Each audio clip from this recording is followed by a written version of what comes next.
തിരഞ്ഞെടുപ്പ് അട്ടിമറിക്കാൻ സർക്കാർ തിരഞ്ഞെടുപ്പ് കമ്മീഷനുമായി ഒത്തുകളിച്ചുവെന്ന ഗുരുതര ആരോപണം ഉന്നയിച്ച് കോൺഗ്രസ് അധ്യക്ഷൻ മല്ലികാർജ്ജുൻ ഖാർഗെ രാജ്യം ബാലറ്റ് പേപ്പറിലേക്ക് മടങ്ങണമെന്നും ഖാർഗെ ആവശ്യപ്പെട്ടു. AICC സമ്മേളനത്തിന് ഗുജറാത്തിലെ അഹമ്മദാബാദിൽ തുടക്കമായി. അനൂപ് ദാസ് വിവരങ്ങളുമായി അഹമ്മദാബാദിൽ നിന്ന് നമുക്കൊപ്പം ചേരുന്നുണ്ട്.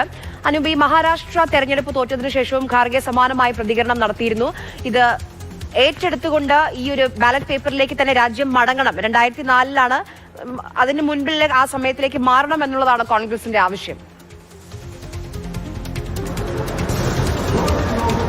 അതെ ആര്യ, ഈ പ്രസ്താവനയുടെ പ്രാധാന്യം എന്താണ് എന്നാൽ നേരത്തെയൊക്കെ പല കോൺഗ്രസ് നേതാക്കന്മാരും EVM-നെ കുറ്റപ്പെടുത്തി തെരഞ്ഞെടുപ്പുകൾക്ക് ശേഷം രംഗത്ത് വന്നിട്ടുണ്ടെങ്കിലും ബാലറ്റ് പേപ്പറിലേക്ക് മടങ്ങണം എന്ന ആവശ്യം കോൺഗ്രസിലെ വളരെ പ്രധാനപ്പെട്ട നേതാക്കൾ ആരും തന്നെ ഇങ്ങനെ ഒരു വേദിയിൽ വെച്ച് ഇതുവരെ ആവശ്യപ്പെട്ടിട്ടില്ല. ഇതിപ്പോൾ മല്ലികാർജ്ജുൻ ഖാർഗെ പറഞ്ഞിരിക്കുന്നു, തിരഞ്ഞെടുപ്പുകൾ അട്ടിമറിക്കപ്പെടുകയാണ്, പ്രതിപക്ഷത്തെ തോൽപ്പിക്കാൻ വേണ്ടി തെരഞ്ഞെടുപ്പ് കമ്മീഷനുമായി കൈകോർത്ത് BJP നേതൃത്വവും സർക്കാരും മുന്നോട്ടു പോകുന്നു. പ്രതിപക്ഷത്തെ തോൽപ്പിക്കുക തന്നെയാണ് ലക്ഷ്യം.